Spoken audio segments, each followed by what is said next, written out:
It's Jim from maverickstar Observatory. Guys, got some good news. Hopefully Monday we'll be sending out a magnetometer to Colombia. Had someone email me over the last couple of days and taking one of our magnetometers on. It's not in Brazil where we'd like it. I mean, to be honest, if we could get one in the state of Esperanto Santo, that would be even better. That would put us smack bang in the middle of the epicenter of the mid-Atlantic ridge.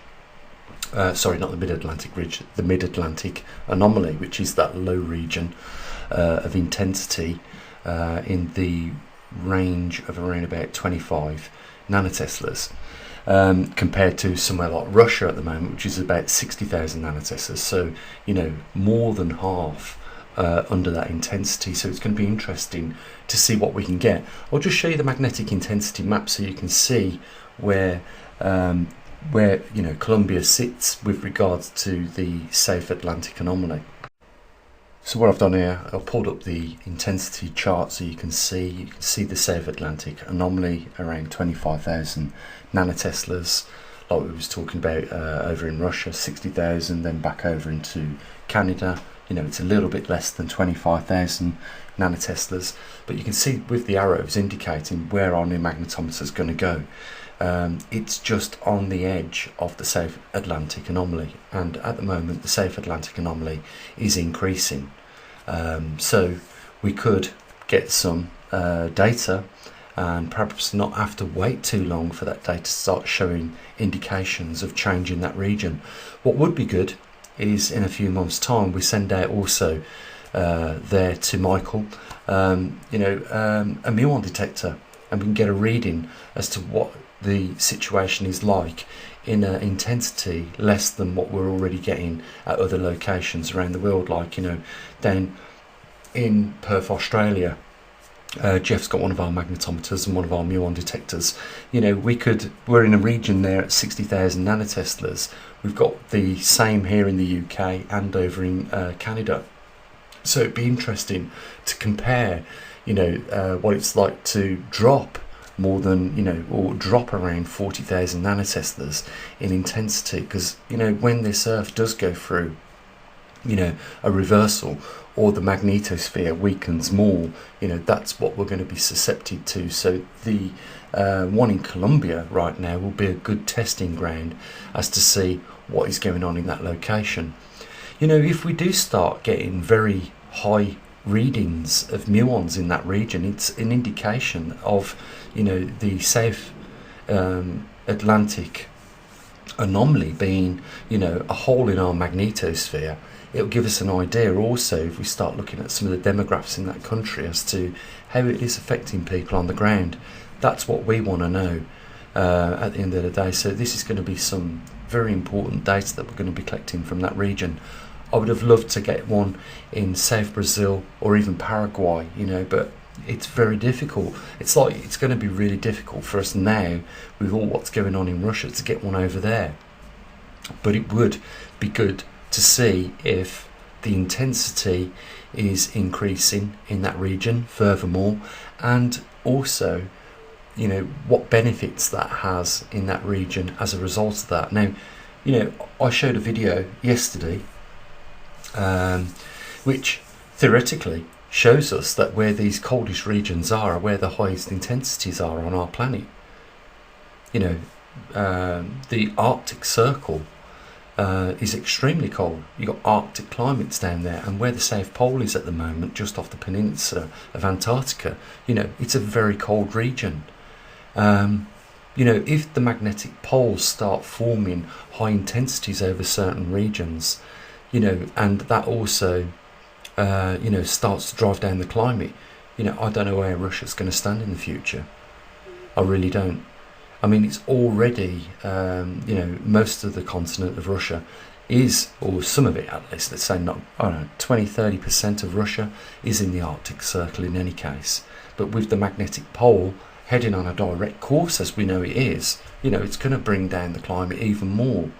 And I did suggest, as some other people have already, you know, mentioned in the comments section over the last few weeks, you know, is this what Russia's up to? Is this why they're trying to land grab, you know, other countries' territory so that they can maintain, you know, continuity and keep their people fed with grains? We just don't know. But I know what some people are thinking. If the intensity over Canada right now is weakening, then it should be showing signs of warming up. And there's a very good reason why that won't be the case, because we are 6,000 to 8,000 years returning into a glacial period according to the Milankovitch cycle. This is a cycle that's not, you know, made up, or there's no doubt at all about it. It is definitely a cycle of 100,000 years. You know, we can see this like clockwork going back, you know, 450,000 years in some of the records, even I've showed you many times. So, you know, that would be the reason why we're not seeing great increases of heat over Canada right now, because at the same time that the intensity is wearing off over Canada, you know, we are going further and further now out towards an elliptical orbit around our sun as part of that Milankovitch cycle. A couple of people mentioned to me the other day, you know, with regards to what I said about, you know, coastal areas being one of those regions probably more abundant in food, making it easier for people to survive there. I mean, it would have to be, when I talk about things like this, it would have to be, you know, a life or death situation. But, you know, I think you've got to think sensibly and logically about all this. You know, I'm not telling anyone right now to, you know, move routes tomorrow and get yourself established at a coastal area. What I'm saying to you is that you might have to just keep that open as an option. There's a lot of things we're trying to effort here at the observatory, like, you know, with regards to what will be the scenario most of us will face on this planet when the magnetosphere drops to significant low numbers. You know, the other thing we're trying to effort is you know, whether we will pass a thermocline at some point in the not too distant future as we return back into a glacial period, because of our 6,000 to 8,000 years already returning into that Milankovitch cycle. You know, these are the things that we're trying to ask. You know, there's lots of other scenarios I could give as to why that could be the case with the thermocline. Obviously, with the thermocline, we are talking about a point at which, you know, you surpass that line and you go from warm to cold. You know, it's like when you scuba dive and you go down through thermoclines, and you can tell them as you go through them. If you just put your arms into that lower water at that level, you can feel that the water is colder than where it is at your shoulders. It's that noticeable. You know, this is just on a bigger scale. You know, at what point do we pass that threshold on our new orbit in this new cycle, going back into a glacial period? And, you know, would it be a matter of a year where we pass that thermocline? You know, that there's got to be a critical point for a lot of these things. There's got to be, like I suspect, a critical point where we leave the strong field lines during this magnetic reversal and go into those weak field lines where things accelerate. But right now, what I'll say to you guys is what I've said in the last few videos, is that, look, we can see why the magnetic North Pole is being drawn away from Canada and is increasing in its speed towards central Russia. It's because the you know, the intensity over Russia is growing, and it is stealing away from Canada, the dipole. And, you know, we know it's going there. Right now, we're not seeing any other major changes take place on our planet other than what is taking place around, you know, the South Atlantic anomaly, that region of our planet where the intensity is at its lowest. You know, this is already having an effect on technology, you know, in low Earth orbit around that region. Like the ISS has to compensate for flying over that region of the Earth, because it is in a low field protective region. And therefore, you know, we want to ask the question, therefore, what else is taking place in that region? Is it having, you know, a dramatic effect on the health of people with regards to increased rates of cancer, or is it it's hard to concentrate, isn't it, when someone else is ringing you? But is it also having, you know, effects on the health with regards to cardiac arrhythmias? You know, these are the things that we've got to ask ourselves, and you know, the only way to answer that is by getting equipment on the ground, and that's what we're doing.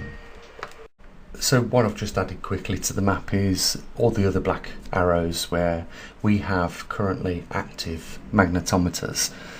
Now, where the red ones are obviously places where we would still like to get magnetometers. I'd like to get one in Russia and a Muon detector over there, and I'd also like to get one down in either Paraguay, South Brazil. That would be amazing.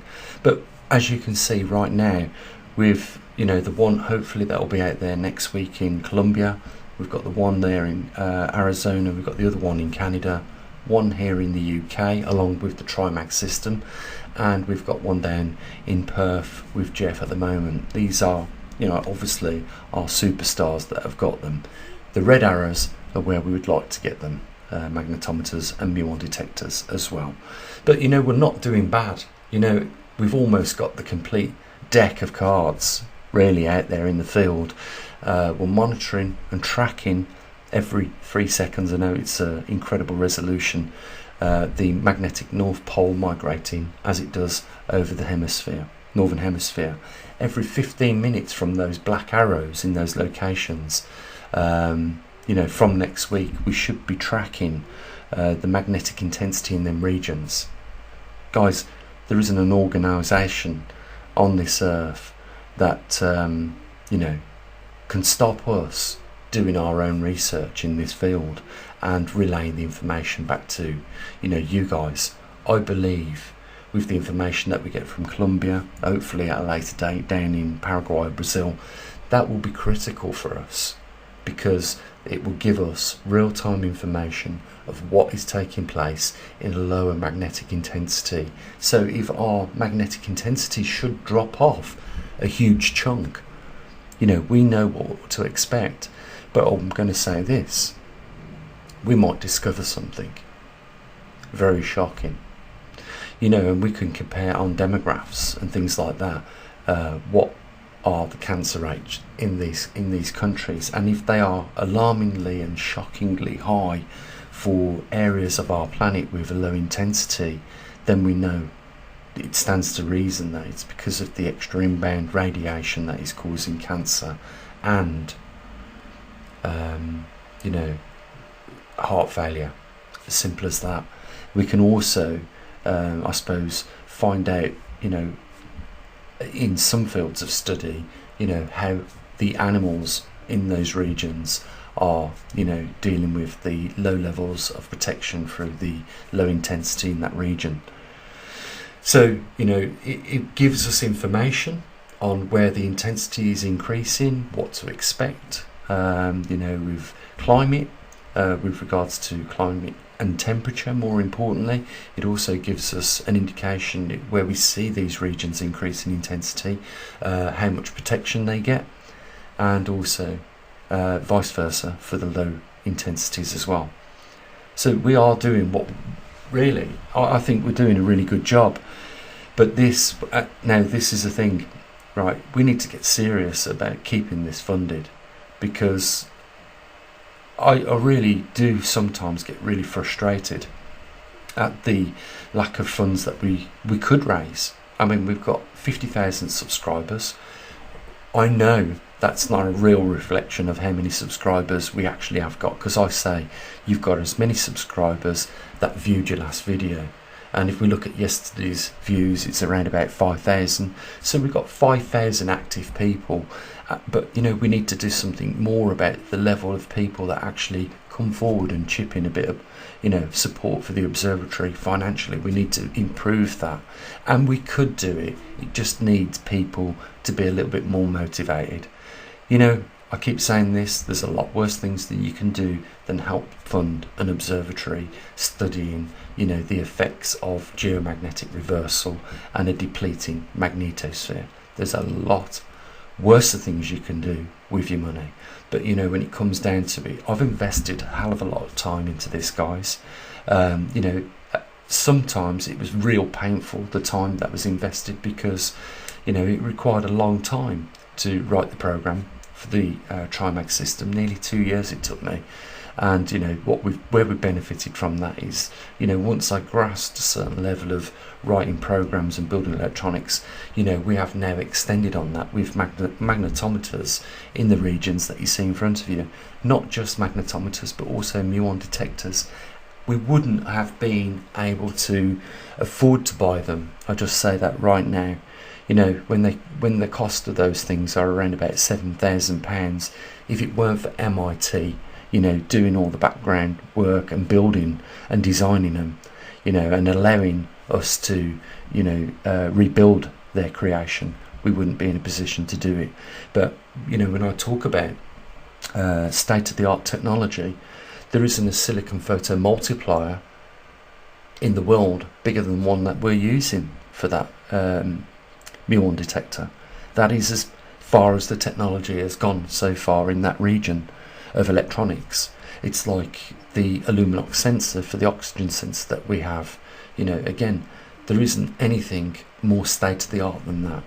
So I suppose this is where we've been able to, you know, make up for not so much funds, but there is only a certain amount of you know, time that I can invest. I've been doing it now for 10 years. 4.5 of those years, nearly 5 years, we've been an official observatory. And you know, it's felt lonely sometimes here, you know, apart from them really great people out there that we've got, you know, prepared to have their magnetometers. It's been largely just me here. I would have loved before to have raised, you know, a sufficient amount of money to employ a couple of people, one to full-time, you know, improve and make Mark 1s, 2s and 3s of these magnetometers, or put a system together where, you know, it's all in one. You've got a magnetometer, a CO2 detector, you know, your muon detector, all in one.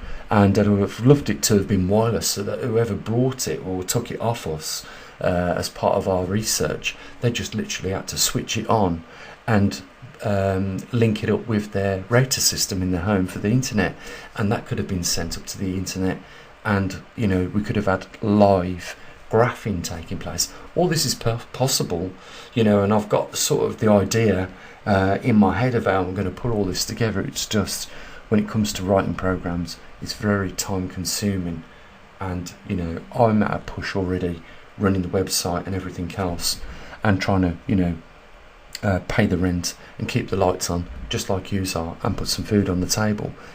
And I equally take on board, guys, the situation that we're in. I watch some subscribers myself. I watched one which I've just recently subscribed to. I won't mention who it is, but he's good at what he does, but he gives me palpitations because of the stuff that he's talking about. He's all very real. He's talking about, you know, the fact that we all need to be prepared for multitudes of reasons, you know, climate change, the war with Russia, you know, the large-scale corruption that's going on with our governments. It really does give me palpitations and anxiety listening to it, because I know that these are all real things. And then when you just throw on top, you know, the climatic change that's been caused by the magnetic reversal and the weakening magnetosphere, you know, and a returning back to a glacial period, and then a grand solar minimum, you feel like just burying your head in the sand, don't you? So, you know, and then on top of that, you know, the other thing he was talking about was the global downscaling. You know, I'm talking about, it is no coincidence that most countries around the world are struggling right now through inflation. What has been the trigger for causing such a situation? And you know, we're just now starting to come to grips with it. It's going to get much worse, isn't it? And if we end up, you know, with wars escalating out of Ukraine and Taiwan, you know, where would we be then? You know, it just seems like, you know, we couldn't expect anything worse to happen, and yet it is. It's getting worse by the day. And of course, people's belts, their wallets are puckering up. They're having to, be careful about what they spend. So when I'm talking about, help us out here with the observatory with a few bucks, I completely understand why some people say almost piss off, because they're pushed to the limits already. I understand, but I will say this, is that when we experience times like this, and one thing that we all will agree on, I hope, is that we lose more. We always lose more. And I know I've got a personal attachment to this observatory, but I mean, could we afford to lose this observatory, is what I'm saying. Could we afford to lose something that I think is very valuable to a lot of people? And I know a lot of people appreciate what we do, and they try and help out as best they can, but it's coming in whilst we have 5,000 people pretty much redundant. We've got 1 or 2 people out of those being partakers in helping support the observatory. That's the bottom line, really, guys. I am not trying to make myself a rich individual here. And is the funny thing as well, some people, well, it's not just some people, but a lot of people say to me, you know what, Gene, if just all your subscribers, 50,000 of them, give you £2, you would have £100,000 in your PayPal account. I said to and I say the same thing always. I say, we're lucky if we can get 20 quid a day or 30 quid a day, or a few of them come together to keep things going at the end of the month. We're lucky if that's the case. If we lived in a perfect world, maybe, and I guarantee we don't, guys, and that, I probably would have, a £5 million house by now, because I don't think it would take long with 50,000 subscribers giving you £2 a week to be in a position to own those things. But those are just dreams that will never ever occur, unfortunately. The reality is what I've seen for the last 4 years. It'll always be the case where just a few people step forward. And don't like to quote Bible stuff, but it is like you do compare it to stories in the Bible where they're talking about the good people in the end times, or the times of tribulation, will be like refined gold, which means you will have a lot of rubbish, probably tons of rubbish, just to get 1 gram of pure gold. That's the same as what we see here, and it's not just reflected on what we see here, it's reflected everywhere in this world right now.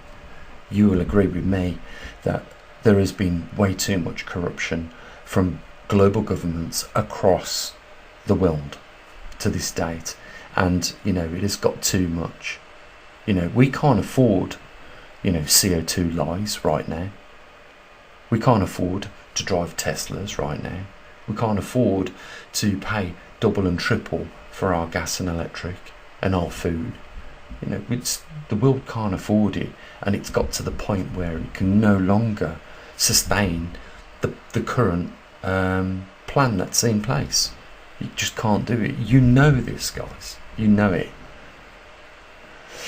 Anyhow, I'm going to say what I usually do. There is a link down there if you want to help support us. You are highly appreciated for doing so. And, all well and being good, we'll have a magnetometer out to Michael in Colombia next week, and we'll be adding to the website a new page for Colombia's data that we collect there. And like I say, there's a link down there if you want to help support us. And the only other thing to say is, guys, take care of your loved ones. It probably is a good reason for you to have some sort of preparations set aside and plans. And the only other thing to say is, as I always do, bye for now.